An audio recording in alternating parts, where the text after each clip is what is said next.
Good day, everybody. Welcome once again. On this video, we are going to check after last week the releasing of ChatGPT 4.0, and there were so many examples that they did in their keynote, and the one that actually stand out with me was what it can do with maybe a simple screenshot. And then I saw some examples when people gave it a screenshot of a game, it was able to actually replicate the game. So let's try that and see how far we can go, and maybe if it's going to do it for us at a go. Okay, so this is Tetris game. We know Tetris game has been popular blog game that was played while we were young. So let's get one of these screenshots. Maybe let me choose this, and let me copy the image and come over to here and paste this as a can. Um, sorry, I did it twice. Okay. Can you develop this Tetris game using Python? Okay, let's see. Um, the current ChatGPT, you can get develop basics, and then I think he's already working on it. As you can see, let's wait and see what we're going to get. All right.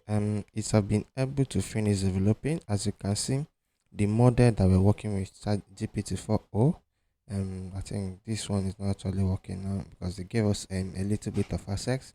So if your model is 3.5, I don't think it's going to allow you to copy and upload an image.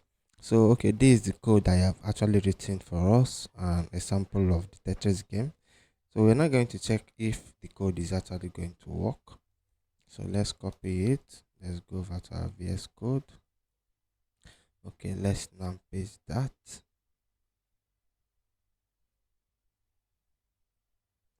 So now this is the code that we actually copied. So let's save it and now try it and see what's going to happen.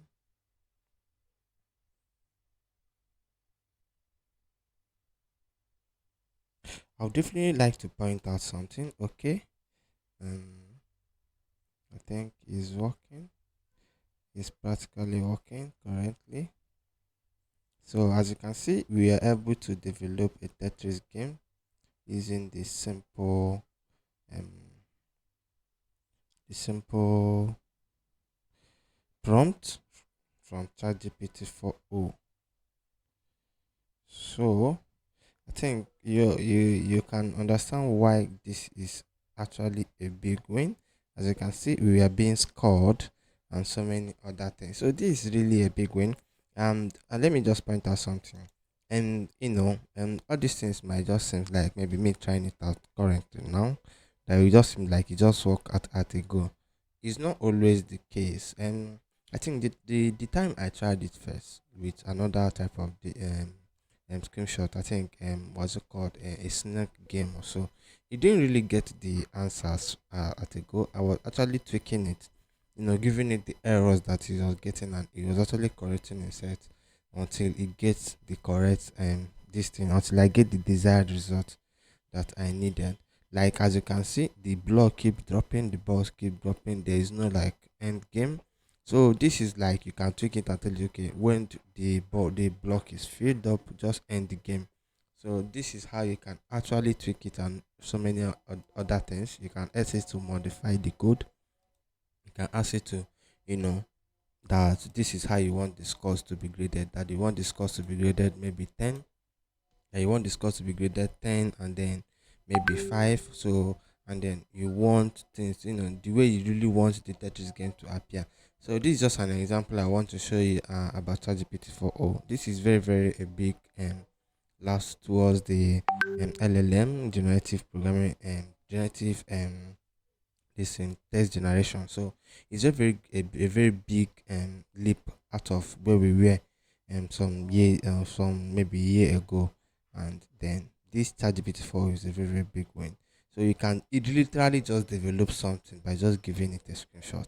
So you can try it out and see what you can do with it. So thank you once again, and click subscribe button, like my channel, and then share. I can't wait to see you next time. Good day once again, and God bless you.